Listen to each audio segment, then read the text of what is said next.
আসসালামু আলাইকুম, কেমন আছেন সবাই? আমি তো অনেক ভালো আছি। আজ আমি পুঁই শাকের মিঠুলি রান্না করে দেখাবো। প্রথমে আমি মিঠুলিটা কেটে নিয়েছি ছোট ছোট করে। তারপরে আমি ধুয়ে নিয়েছি। নিয়ে তারপরে আমি উনুনে কড়াই চাপিয়ে দিয়েছি। কড়াইতে আমি সর্ষের তেল দিয়েছি। তারপর সর্ষের তেলটা গরম হয়ে গেলে আমি পেঁয়াজ দিয়ে দিয়েছি। পেঁয়াজটি একটু ভালো করে নাড়িয়ে নিয়ে এটাতে আমি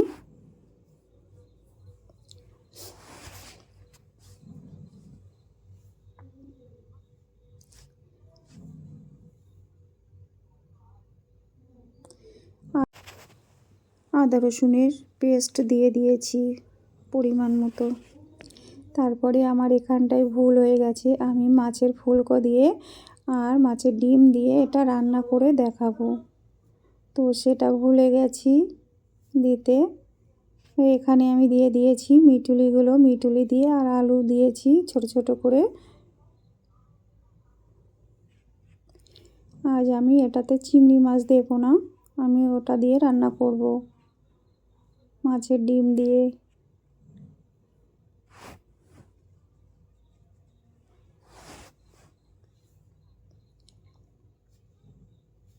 তারপরে পরিমাণ মতো আমি লবণ দিয়েছি।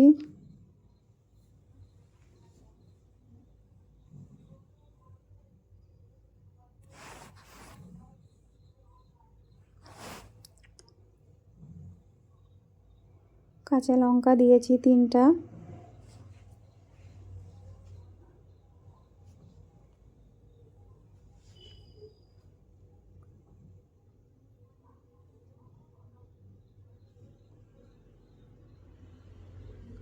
তারপরে একটু পানি দিয়ে দিয়েছি।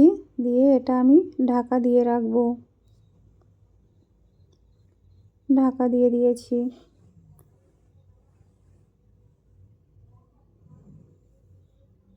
তারপরে এই যে আমি ভুলে গিয়েছিলাম এটা দিতে, মাছের ডিম দিতে আর মাছের ফুলকো দিয়ে আমি এটা হালকা হালকা ঝোল রেখে দেব।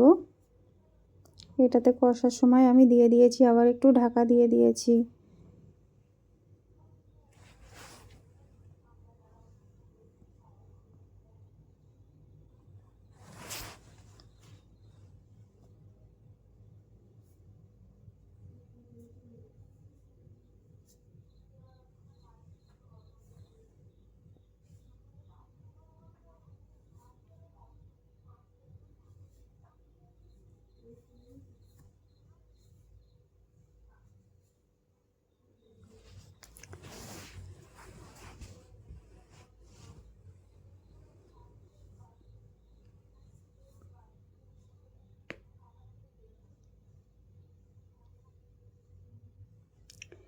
তারপরে আমি ঢাকনাটা তুলে নিয়েছি।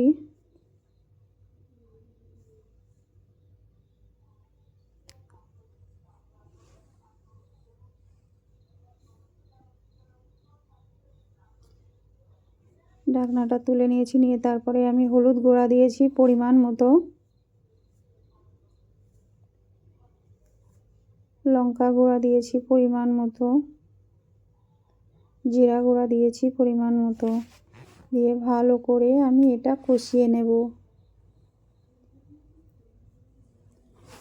আমি এইভাবে রান্না করেছি, তবু অনেক সুন্দর হয়েছে আমার এই রেসিপিটা।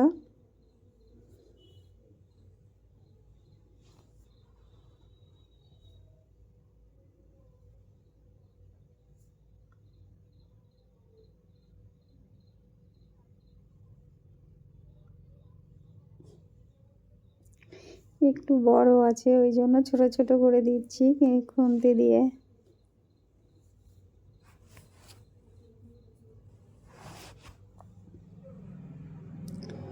ভালো করে আমি একটু কষিয়ে নেব।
আমি ভালো করে কষিয়ে নিচ্ছি এই রেসিপিটা।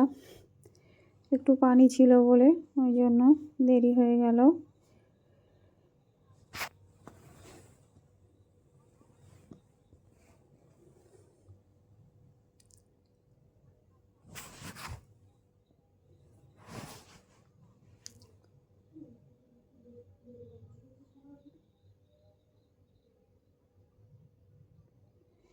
তারপরে আমি পানি দিয়ে দিয়েছি।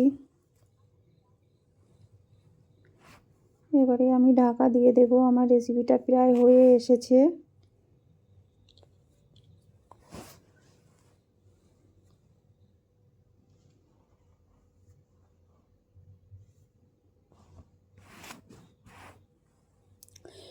আমার এই রেসিপিটা ভালো লাগলে লাইক কমেন্ট শেয়ার করবেন, বন্ধু হয়ে পাশে থাকবেন।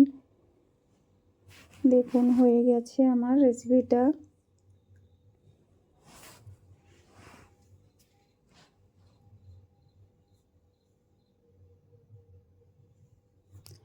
সবাই ভালো থাকবেন, সুস্থ থাকবেন।